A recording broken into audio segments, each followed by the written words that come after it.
নিজের গাড়ির প্রতি কিরকম আচরণ করতে হবে তা তো সবাই জানে। সন্তানের মতো ভালোবাসতে হবে, ধুতে মুছতে হবে, লং ড্রাইভে যেতে হবে। প্রশ্ন হচ্ছে অন্যের গাড়ির প্রতি আপনি কি আচরণ করবেন। 1985 সালে যখন বেনসন অ্যান্ড হেজেস বলে একটা ক্রিকেটের আসর বসেছিল, সেইখানে ভারতের Ravi Shastri champion of champions হয়েছিলেন, প্রচুর রান করেছিলেন, উইকেট নিয়েছিলেন। তা তাকে একটা অডি গাড়ি উপহার দেওয়া হয়েছিল। তখন আমরা জানতাম অডি, আউডি এসব উচ্চারণ আমরা শিখিনি। তা সেই গাড়িটা চড়ে মাঠটাকে প্রদক্ষিণ করছেন গাড়িটা চালাতে চালাতে রবি শাস্ত্রী। আর ভারতীয় দলের অন্যান্য যারা রবি শাস্ত্রীর যারা সতীর্থ, তারা সবাই কেউ বনেটে, কেউ গাড়িটার ছাদে এইসব চড়ে চড়ে ঘুরছেন। সেই প্রথম আমরা দেখলুম যে গাড়ির বাইরেটাকে ওভাবে ব্যবহার করা যায়। বুঝলাম যে এটা একটা বন্ধুত্বপূর্ণ আচরণ। আবার কোথায় পড়েছিলাম, সত্যি মিথ্যে জানি না, যে ভানু বন্দ্যোপাধ্যায় যখন গাড়ি কিনেছিলেন, তখন বাংলা ইন্ডাস্ট্রির কমেডিয়ানরা এত গর্বিত হয়েছিলেন যে নায়কের ভূমিকা অভিনয় না করেও কমেডি করে কৌতুক অভিনেতা হয়ে একজন লোক গাড়ি কিনছেন, যে তারা সবাই এ তো আমাদের সবার গাড়ি বলে পালা করে গাড়িটা চড়েছিলেন। তাই আপনি যদি একজনের গাড়ি দেখেন দারুণ দামি ঝকঝক করছে, খুব ভাল লাগছে, কিন্তু আপনার ভেতরটা হিংসে বকবক করছে কারণ আপনি নয় অন্য লোক সেই গাড়িটায় চলছে, তখন আপনি বলবেন যে আমি আমি এত বন্ধুত্ব অনুভব করি তোমার প্রতি, যে তো আমারও গাড়ি, তোমার গাড়ি তো কি হয়েছে বলে গাড়িটায় চড়ে পড়ুন। সে যদি ঘাড়ে ধরে নামিয়ে দেয়, গাড়িটার বনেটে চড়ুন, গাড়িটার ছাদে চড়ুন, গাড়িটার পেছনে চড়ুন, কারণ এরকম নজির আছে, এরকম করা যায়। তারপরে সে যখন গাড়ি চড়বে, আপনার তো রানিং এ চড়ে অভ্যেস আছে, আপনি রানিং এ মাঝে মাঝে চড়ে পড়তে থাকুন। কিন্তু যদি লোকটাকে আপনার পছন্দ না হয়, যদি মনে হয় লোকটা যে নীতি আপনি তার বিরুদ্ধে, যদি মনে হয় এই লোকটার বিরুদ্ধে বিষোদ্গার করা আপনার জন্মগত অধিকার, তখন কি করবেন? তার গাড়ির বনেটে দাঁড়িয়ে উঠুন, পা দাপিয়ে দাপিয়ে প্রতিবাদ করতে থাকুন। এর নজির আছে, ফলে আপনিও তা করতে পারেন, ঐতিহ্য রক্ষিত হবে।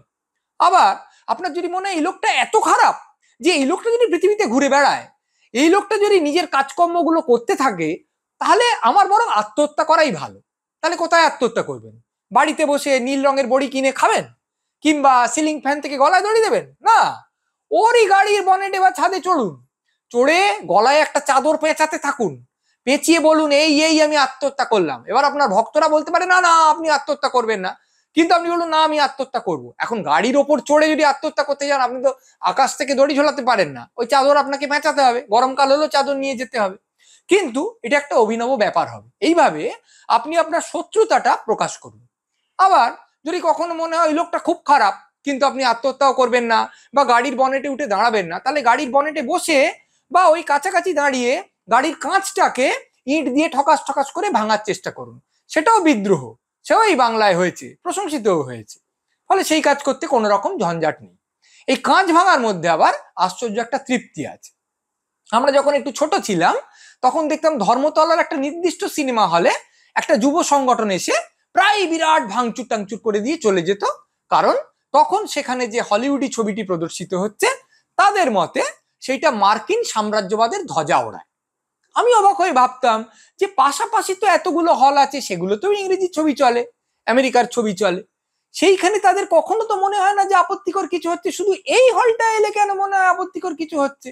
পরে আমার মনে হলো যে অন্য যে হলগুলো, সেখানে যে কাঠের বাক্সগুলোর ভেতর যে সিনেমাটা চলছে তার কতগুলো স্টিল ছবি প্রদর্শিত হতো, সেইগুলোর সামনে কতগুলো লোহা লোহা তার তার মতন আড়াল দেওয়া ছিল। আর এই যে হলটা, সেখানে চমৎকার কাঁচ ঢাকা ছিল, ফলে এই হলটায় প্রতিবাদ জানালে ঝনঝন করে কাঁচগুলো লাঠি দিয়ে বেশ ভেঙে দেওয়া যেত। কাঁচ ভেঙে পড়ার যে শব্দ, তার মধ্যে অনেকে নিজের বিদ্রোহের শব্দটাকে চিনতে পারেন। ফলে যে লোকটার গাড়ি আপনার অপছন্দ, সেই গাড়ির কাঁচটাকে বেশ ঠকাস ঠকাস করে ভাঙুন।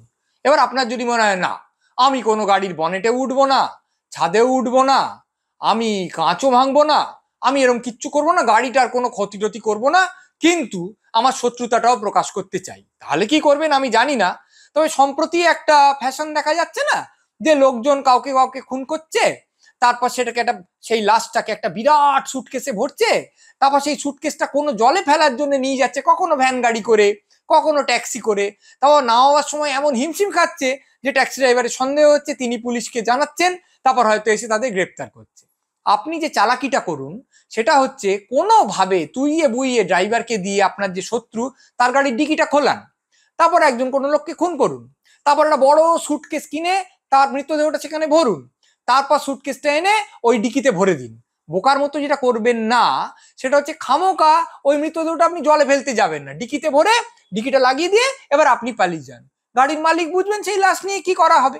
সব সময় মনে রাখবেন, অন্য লোকের গাড়ি আছে মানেই তার প্রতি আপনি হয় বন্ধুত্ব অথবা শত্রুতা অনুভব করুন এবং সেই অনুযায়ী আশ্চর্য সমস্ত কাজ করুন, তবেই আপনার একঘেয়ে জীবনে আশ্চর্য রকম উত্তেজনার সঞ্চার হবে।